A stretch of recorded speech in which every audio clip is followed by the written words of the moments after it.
आज हम आप लोगों के लिए एक बेहतरीन क्लास लेकर आए हैं। इस क्लास में हम आप लोगों को मॉडल पेपर सॉल्व कराएंगे और इस क्लास में मॉडल पेपर नंबर हम सेकंड करेंगे। फर्स्ट का हम बता चुके हैं, इसलिए उसका वीडियो नहीं बनाए थे। आज हम दूसरा मॉडल पेपर सॉल्व कराएंगे 2025 का मॉडल पेपर नंबर 2025 का सेट नंबर सेकंड, जो कि कोड में आया था 2025 के एग्ज़ाम में 825 BW के रूप में। तो इस कोड का जो सेकंड सेट जो है वो हम सॉल्व करेंगे। तो देखिए, इसमें हम खंड अ के सारे बहुविकल्पी प्रश्न को सॉल्व करेंगे। ऐसे ही हम आप लोगों का हर एक मॉडल पेपर का बहुविकल्पी प्रश्न पहले सॉल्व कराएंगे, फिर उसके बाद 1 नंबर वाला प्रश्न, फिर 2 नंबर वाला, फिर बड़े नंबर का प्रश्न करा के कंप्लीट करेंगे। प्रयास रहेगा कि हम आप लोगों को कम से कम 10 से 15 मॉडल पेपर करा सकें, जिससे कि आपको एग्ज़ाम के लिए वेल प्रिपेयर हो पाएँ। आप इतने अच्छे तरीके से एग्ज़ाम के लिए तैयार हो जाएं कि एग्ज़ाम में क्वेश्चन देखने पर आपके अंदर डर न रह पाए और आसानी से आप उस क्वेश्चन को सॉल्व कर पाएँ। चलिए शुरू करते हैं। तो मॉडल पेपर नंबर इसका क्वेश्चन नंबर फर्स्ट देखें। तो फर्स्ट क्वेश्चन में हमें दिया है cosec a minus cot a पहले कोष्टक में, दूसरे में 1 प्लस कॉस a, और ये 4 ऑप्शन दिए गए हैं। जिनको ये प्रश्न आते रहेंगे वो कमेंट करते चलेंगे, उनका कमेंट देखा जाएगा और बताया जाएगा आप सही है कि नहीं। आइए हम क्वेश्चन को शुरू करते हैं। तो क्वेश्चन में दिया है क्या हमको, तो इसके अकॉर्डिंग यदि हम सॉल्व करते हैं तो कोसेक a को लिख सकते हैं 1 के sine a, minus cot a को हम लिख सकते हैं कॉस a बटे साइन a। ये सूत्र होता है, कोसेक a का सूत्र होता है 1 साइन a और कॉट a का सूत्र होता है 1 कॉस a अपॉन के साइन a। इसे हम ऐसे ही रहने देंगे 1 प्लस कॉस a। अब यदि यहाँ से सॉल्व किया जाए तो इसका एलसीएम ले लेंगे। तो एलसीएम जब डिनोमिनेटर सेम होता है यानी हर समान होता है तो लसा दोनों में से कोई एक ले लिया जाता है और ऊपर वाला डायरेक्ट चिन्ह के साथ लिख लिया जाता है। तो ये आ जाएगा और यहाँ पर 1 प्लस कॉस ए है। अब ध्यान दिया जाए, यहाँ 1 माइनस कॉस ए, यहाँ 1 प्लस कॉस ए, तो इसे लिखा जा सकता है ए स्क्वायर माइनस बी स्क्वायर, यानी कि कॉस स्क्वायर ए बटे 1 स्क्वायर माइनस के कॉस स्क्वायर ए। अब बटे यहाँ साइन ए हो जाएगा। तो हमें मालूम होना चाहिए 1 का स्क्वायर 1 होता है माइनस कॉस स्क्वायर ए और बटे को साइन ए। अब हमें मालूम होना चाहिए कि 1 माइनस कॉस स्क्वायर ए जो होता है वो सूत्र होता है साइन स्क्वायर ए का। तो जब ये साइन स्क्वायर ए का सूत्र है और नीचे साइन ए है, एक तो साइन ए से साइन ए कट जाएगा तो यहाँ आएगा साइन ए। तो आंसर इसका ये आएगा। मिला लीजिए ऑप्शन में कौन सा है, तो ऑप्शन नंबर डी इसका। तो इस क्वेश्चन का ऑप्शन नंबर डी सही है। ऐसे ही हम आपको क्वेश्चन का पूरा डिटेल बताते चलेंगे और ऑप्शन के अकॉर्डिंग इसका आंसर भी बताते चलेंगे। तो आप इसे नोट कर लीजिए, फिर इसके बाद नेक्स्ट क्वेश्चन हम आपको बताते हैं। ठीक, तो दूसरा क्वेश्चन अब हम देखेंगे। तो दूसरे क्वेश्चन की बात करेंगे तो इसमें दिया है किसी पासे को एक बार फेंका जाता है। तो हमें मालूम होना चाहिए कि यदि हम पासे की बात करें, ये देखिए प्रायिकता का प्रश्न आ गया, प्रायिकता का प्रश्न ये है। तो यहाँ से इसको देखेंगे तो इसमें दिया गया है एक पासा। तो हमें मालूम होना चाहिए पासे पर कुल 6 पहलू होते हैं। तो एक पासा फेंकने पर प्राप्त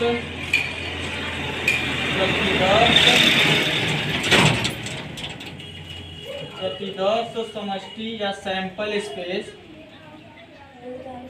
यानी कुल मान जो प्राप्त होंगे, हमें मालूम होना चाहिए इसको एन ऑफ एस से दर्शाते हैं। Sample space total number of sample space.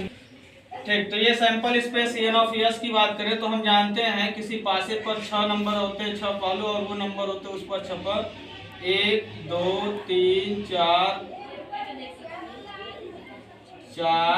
5 और 6। आप देखेंगे तो किसी डाइस किसी पासे को, जैसे लूडो की गोटी होती है, उस पर देखेंगे 1 से लेकर 6 तक नंबर छपे रहते हैं। तो यही कहा जा रहा है कि पासा को फेंकने पर ये हमारा सैंपल स्पेस हो जाएगा। यानी एन ऑफ एस की बात करें तो कुल कितने संख्याएं प्राप्त होंगी, 6। इन 6 में से कोई प्राप्त हो सकता है। अब हमें एक घटना, एक इवेंट दे दिया है कि इवेंट्स में हमें हमारा क्या दिया गया है कि एक विषम संख्या के आने की प्रायिकता क्या होगी। तो देख लीजिए इस इवेंट्स में क्या क्या आ सकता है। तो हमारा विषम संख्या प्राप्त होना, एक विषम संख्या का प्राप्त होना, यानी एक विषम संख्या का प्राप्त होना बताना है इसका प्रायिकता। तो विषम संख्या में देखें तो इसमें विषम संख्या देख लीजिए कौन कौन है, 1 है, 3 है और 5 है, 1, 3 और 5। तो यहाँ से यानी जो हमारे अकॉर्डिंग हमारे अनुकूल स्थिति है वो नंबर ऑफ, इसमें कितने इवेंट्स आ रहे हैं, कितने हमारे टोटल नंबर्स ऑफ इवेंट्स आ रहे हैं 1 2 3 यानी 3।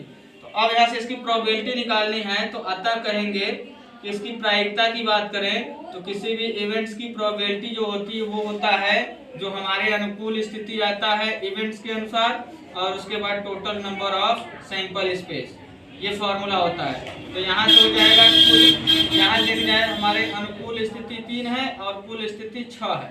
तो 3 1 कम 3, 3 दूनी 6, यानी इसकी प्रायिकता हो जाएगी 1/2। ऑप्शन के अकॉर्डिंग देखें तो ए ऑप्शन दिया गया हमारा 1/6, बी ऑप्शन दिया गया 1/2, सी ऑप्शन दिया 1/3 और डी ऑप्शन दिया गया हमारा 1। तो ऑप्शन के अकॉर्डिंग हमारा ऑप्शन नंबर सही हो जाएगा 1/2, ये इसका आंसर है। तो तीसरे प्रश्न में आइए देखते हैं। तो तीसरे प्रश्न में है निम्नलिखित बारंबारता बंटन का माध्यक वर्ग बताइए। तो यहाँ से देखेंगे तो यहाँ से हमें एक बारंबारता बंटन का बहुलक वर्ग दिया गया है। यहाँ से हमें दिया है प्रश्न में इस तरीके से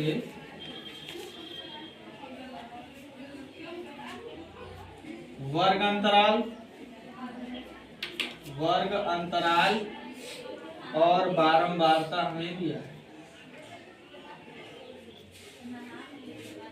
बारंबारता दिया है, इसके अकॉर्डिंग हमें बताना है ये वर्ग अंतराल 0 से 5, फिर इसके बाद 5 से 10, फिर इसके बाद है 10 से 15, फिर इसके बाद है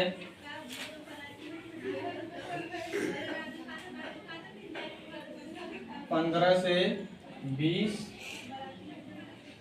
फिर इसके बाद है 20 से 25। और बारंबारता की बात करें तो ये है 3, यहाँ से 12, 2, इसके बाद है 5, 4 और 1, ये बारंबारता है। इसके अकॉर्डिंग हमें इसका माध्यक वर्ग बताना है। तो माध्यक वर्ग बताने के लिए सबसे पहले हम क्या लेते हैं, सबसे इसका बारंबारताओं का योग निकाल लेते हैं और उसे n से दर्शाते हैं। तो बारंबारताओं का यदि योग निकालें तो आप जोड़ लीजिए इसको, 4 1 5 5 10 2 12 12 3 15, 15 हमारा जो कि है विषम। तो विषम की बात करें तो विषम जाएगा, हम यहाँ से पहले निकालेंगे n+1/2 यदि विषम आ जाए, 15 + 1/2, तो ये भाग देंगे तो आएगा हमारा यहाँ से 16/2 यानी 8 आ जाएगा। तो 8 की बात यदि हम करें तो 8 जो है हमारा किस वर्ग अंतराल में आएगा, यहाँ से देख लिया जाए। तो ये हो गया जैसे कि यहाँ देखा जाए तो 3 2 5 5 5 10 यहाँ आ रहा है, तो यानी कि 8वां नंबर जो होगा, 8वें नंबर का जो हमारा संख्या होगा वो आएगा यहाँ पर। तो इसके सापेक्ष हमारा जो अंतराल आ रहा है वो हमारा क्या हो जाएगा, इसके सापेक्ष हमारा माध्यक वर्ग जो आ रहा है यह माध्यक वर्ग होगा। माध्यक वर्ग इसके अकॉर्डिंग हमारा होगा ये 10 से 15, ये हमारा माध्यक वर्ग होगा। ऑप्शन की बात करें तो ऑप्शन में दिया है 5 से 10 पहला, दूसरा ऑप्शन दिया है 15 से 20, तीसरा ऑप्शन दिया है 10 से 15 और चौथा ऑप्शन दिया है हमारा 20 से 25। तो देख लीजिए ऑप्शन नंबर इसका सी सही, इसके अकॉर्डिंग हमारा ऑप्शन आएगा सी। यहाँ हम टोटल याद करने के बाद देखेंगे ये वाला जो इस नंबर का जो हमारा 8वें नंबर का यानी 8वां पद जो है वो कहाँ पर आ रहा है। देखिए तीसरा पद, चौथा पद, पांचवा पद, तीसरा पद यहाँ हो गया, चौथा पांचवा यहाँ हो जाएगा, छठा 7वां 8वां 9वां 10वां, 10 पद तक इसमें आएंगे। तो हमें 8वां पद बताना है, तो 8वां पद हमारा इस अंतराल में आ रहा है, तो ये इसके सापेक्ष आ रहा है, इसलिए हमारा माध्यक वर्ग होगा 10 से 15। ये बात समझ में आनी चाहिए आपको, ये समझ में आ रहा है। तो चलिए अब हम इसके बाद नेक्स्ट क्वेश्चन देखते हैं। क्वेश्चन नंबर 4 की बात करें तो 4 नंबर में दिया है हमको क्या, फिर से आ गया वर्ग अंतराल का, इसमें बहुलक एक सारणी दिया है, इसमें बहुलक बताना है। देखिए बहुलक का क्वेश्चन बहुत ही आसान है, माध्यक वर्ग वाले में तो थोड़ा सोचना भी पड़ेगा, बहुलक वर्ग वाले में बिल्कुल नहीं सोचना है, ये बस हमें अभी बता रहे हैं। देखिए इसके अकॉर्डिंग देखेंगे, ये प्रश्न सबसे आसान होता है इसमें। ये वर्ग अंतराल हो गया, वर्ग अंतराल, यहाँ बारंबारता हो जाएगा, बारंबारता, और इसके बाद यहाँ पर ध्यान दिया जाए तो ये है पहला 0 से 7, दूसरा है 7 से 14, तीसरा है 14 से 21, नेक्स्ट है 21 से 28, नेक्स्ट है 28 से 35,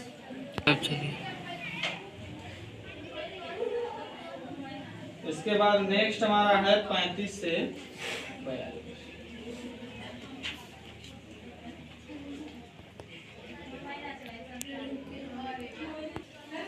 हाँ तो देखिए 35 से 42, और इसमें बारंबारता में दिया हुआ है, बारंबारता इसका 1, 12, 3, 6, 2 और 4। तो इसमें ऑप्शन नंबर ए की बात करें तो ऑप्शन दे दिया हमारा 35 से 42, दूसरा ऑप्शन दिया है 28 से 35, तीसरा ऑप्शन दिया है इसका हमारा 21 से 28, और चौथा ऑप्शन दिया है हमारा डी ऑप्शन दिया है हमारा 7 से 14। तो इसमें बस हमें देखना है, देखिए क्या, जब भी बहुलक वर्ग इसमें पूछ दिया गया है कि बहुलक वर्ग क्या है, तो बहुलक वर्ग में हमें देखना है बस कि जो हमारा बारंबारता में सबसे बड़ा नंबर है। तो देखिए बारंबारता में सबसे बड़ा नंबर 12 है, बारंबारता में जो सबसे बड़ा नंबर होगा उसके सापेक्ष जो हमारा वर्ग अंतराल होगा वही हमारा बहुलक वर्ग कहलाता है, यानी बहुलक वर्ग हमारा 7 से 14 होगा, यानी ऑप्शन नंबर डी सही होगा हमारा। तो इस तरीके से इसका ये हो गया 4th नंबर का क्वेश्चन। 4 नंबर क्वेश्चन की बात करने के बाद हम देखेंगे 5th नंबर क्वेश्चन के बारे में जाने। तो 5वें क्वेश्चन की बात करें, आप इसका स्क्रीनशॉट लेते चलिएगा, सॉल्व करते चलिएगा, जो भी कंफ्यूजन होगा, जो भी आपको दिक्कत समस्या होंगी वो बताते चलेंगे कमेंट करके।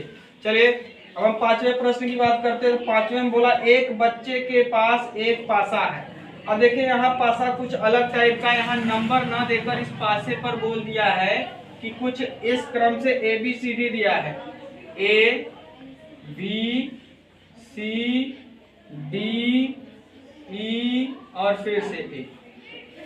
ये क्वेश्चन जब भी ऐसा क्वेश्चन रहे तो देखिए टोटल नंबर की बात करें, यानी NF की बात करें तो ये तो 1 2 3 4 5 6 है, लेकिन A की बात करें तो A इसमें 2 बार आ गया है, तो A 2 बार आया, जब A के लिए पूछा जाएगा तो नंबर ऑफ A हमारा हो जाएगा कितना, 2 बार। तो हमसे क्वेश्चन में पूछा क्या है, यही पूछा भी है कि यदि पासे को एक बार फेंका जाता है तो A के प्राप्त होने की प्रायिकता क्या है। जिसका पूछा जाए उसको ले लो कि ये कितनी बार आया है इसमें, तो A को पूछ रहा है तो A हमारा देखिए इसमें 2 बार आया, एक बार यहाँ एक बार यहाँ।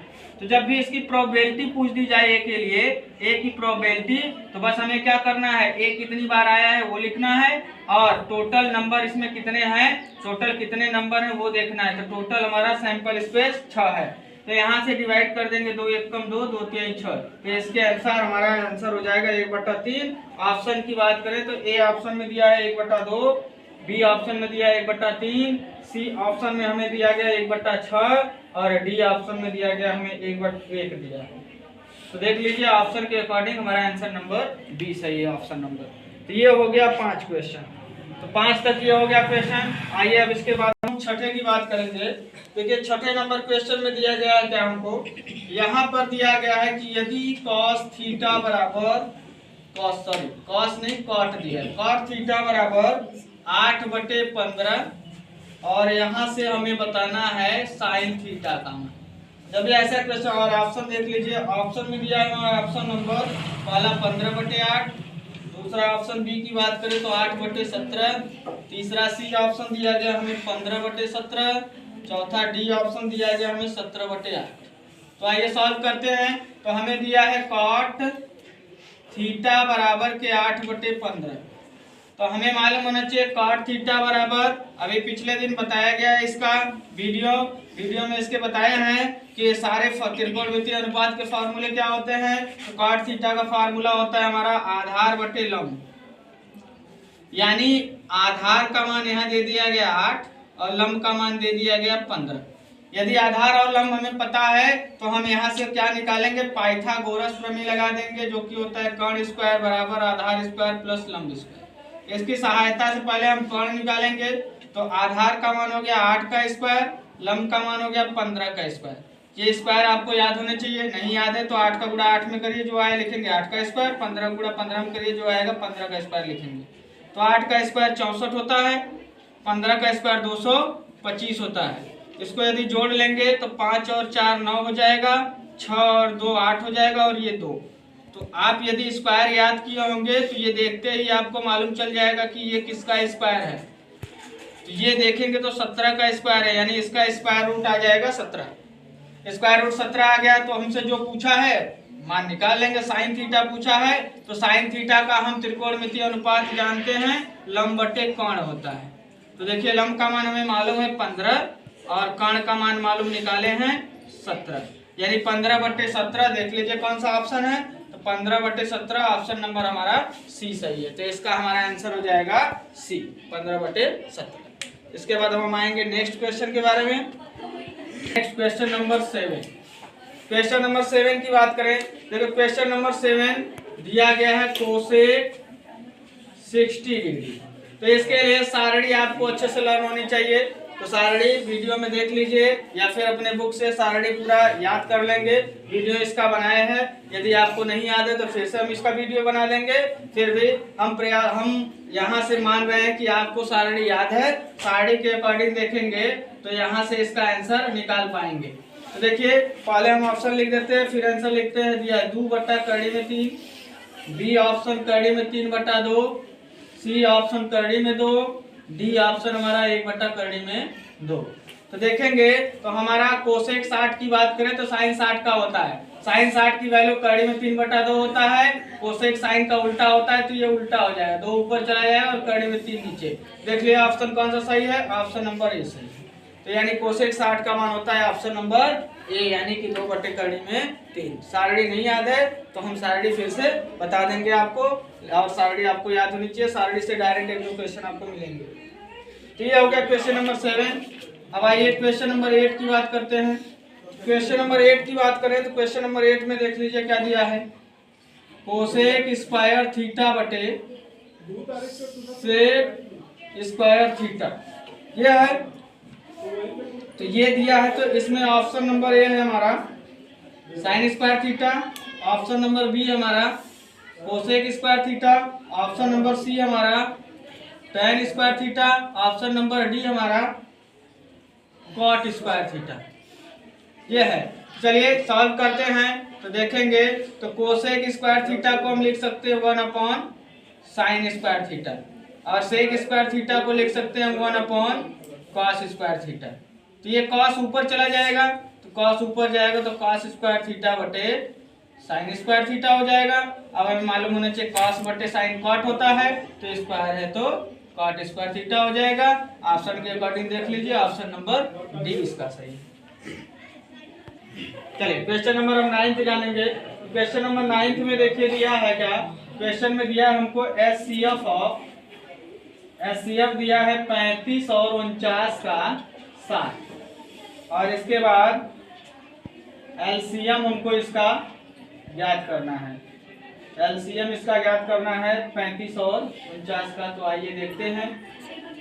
तो हमें मालूम होना चाहिए कि हम जानते हैं कि पहली संख्या गुणे दूसरी संख्या बराबर एचसीएफ गुणे एलसीएम, ये होता है। तो पहली संख्या की बात करें तो 35 है, दूसरे संख्या की बात करें तो 49 है, और एचसीएफ की बात करें तो 7, एलसीएम तो हमें निकालना है, ये इसको ज्ञात करना है। ऑप्शन लिख देते हैं, ऑप्शन के अकॉर्डिंग आंसर आ जाएगा। तो ऑप्शन है हमारा दिया हुआ 3, बी ऑप्शन है 9, और सी ऑप्शन है 18, और डी ऑप्शन है हमारा 73। सॉरी यहाँ पर गलत हो गई। ए ऑप्शन हमारा है 1715, ये हमारा बी ऑप्शन 343 है, और सी ऑप्शन है 245 और डी ऑप्शन है 175। यह है। तो देखिए सॉल्व करते हैं। तो एलसीएम की बात करें तो एलसीएम इक्वल टू हो जाएगा 35 गुणे 49 बटे को 7। 7 से काटिए, 7 सत्ते 49, 7 का गुणा करिए, 7 पचे 35, हासिल हो गया 3, 7 3 का 21, 21 में 3 जोड़ दिए 24। तो 245 देख लीजिए कौन सा ऑप्शन सही है। ऑप्शन नंबर सी सही है इसका। ये आ गया option number C, question number 9 का। देखिए ऐसा ही सेम इसी से बिल्कुल इसी फॉर्मूले पर एक क्वेश्चन और दे दिया है। देखिए ऐसे अब एक फॉर्मूले से दो प्रश्न दे दिया है। ऐसा बहुत कम होता है, लेकिन ऐसा आप लोगों के लिए आ जाएगा तो कहा जाता है सोने पर सुहागा हो जाएगा। यानी कहने का मतलब एक के बदले दो मिल जाएगा आपको। एक ही में दो चीजें मिल, जैसे बोला जाता है एक पर एक फ्री, तो वैसे एक पर एक फ्री मिल जाएगा क्वेश्चन। ठीक है। तो देखिए इसी पर बिल्कुल एक क्वेश्चन 10वां नंबर दिया है कि दो संख्याएं हैं, पहला 306 और दूसरा दिया हुआ है 657 और इसका एचसीएफ निकालना है। एचसीएफ इसका निकालना है। एचसीएफ निकालने के लिए हम मान लीजिए यहाँ पर एलसीएम दिया रहता तो ये फॉर्मूला अप्लाई कर लेते हैं, नहीं दिया है फिर भी हम क्या एचसीएफ निकालने के लिए फॉर्मूला पढ़े हैं, भाग विधि भी और गुणनखंड विधि भी। तो हम क्या करते हैं, भाग विधि लगाएंगे तो छोटे वाली संख्या से भाग दे देंगे बड़ी वाली संख्या में। ये जल्दी से आंसर लाने का सूत्र होता है। तो भाग देंगे तो एक बार जाएगा, तो ये हो गया 306, माइनस कर लेंगे 1 हो गया, और यहाँ से ये हो गया 5, यहाँ घटाएंगे 3,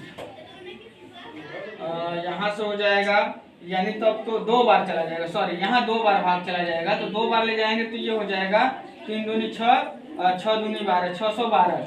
घटा लेंगे तो यहाँ 7 में से 2 गया 5, और यहाँ हो जाएगा हमारा क्या 5 में से घटाएंगे 4, ये कैंसिल हो जाएगा। अब इससे इसमें भाग नहीं जाएगा तो इसको भाजक बनाएंगे और ये 306 इसके अंदर चला जाएगा। अब देखा जाए तो यहाँ से लेंगे 7 बार, तो 7 पच्चे 35, 7 चौक 28, 3 31, ज़्यादा 6 बार ले जाइए, 6 पंजे को 30, 6 चौक का 24, 3 27, माइनस कर लेंगे, ये हो गया 6, 10 में से 7 गया तो 3, ये कैंसिल, तो ये आ गया 36। अब 36 से भाग देंगे हम किसमें 45 में, तो एक बार जाएगा 36 से कम, 36 माइनस करिए, 15 में से 6 गया 9, ये कैंसिल। अब 9 को भाजक बनाएंगे और 36 अंदर जाएगा, 9 चौका 36, देखिए 0 0 किससे आया, लास्ट वाला अंतिम भाजक क्या है 9, यानी अंतिम भाजक जो रहता है वही आंसर होता है। तो यहाँ पर इसके ऑप्शन की बात करें तो ऑप्शन देख लीजिए इसका दिया हुआ है, ऑप्शन यहाँ लिख दे रहे हैं। फर्स्ट ऑप्शन इसका दिया हुआ है 3, दूसरा ऑप्शन दिया गया इसका 9, और तीसरा ऑप्शन दिया गया 18, और चौथा ऑप्शन दिया है इसका 73। तो देख लीजिए आंसर के अकॉर्डिंग ऑप्शन नंबर बी सही है। आंसर इसका होगा 9। इस तरीके से इसको सॉल्व करेंगे। Okay, thank you. तब अब हम आप लोगों को 10 तक देखिए ऑप्शनल क्वेश्चन जो है 10 तक आज बता दिए हैं। अब हम नेक्स्ट वीडियो में इसके बचे हुए 10 क्वेश्चन जो है आपको सॉल्व कराएंगे, वो नेक्स्ट वीडियो में आपके साथ मिलेंगे। धन्यवाद। जय हिंद, जय भारत।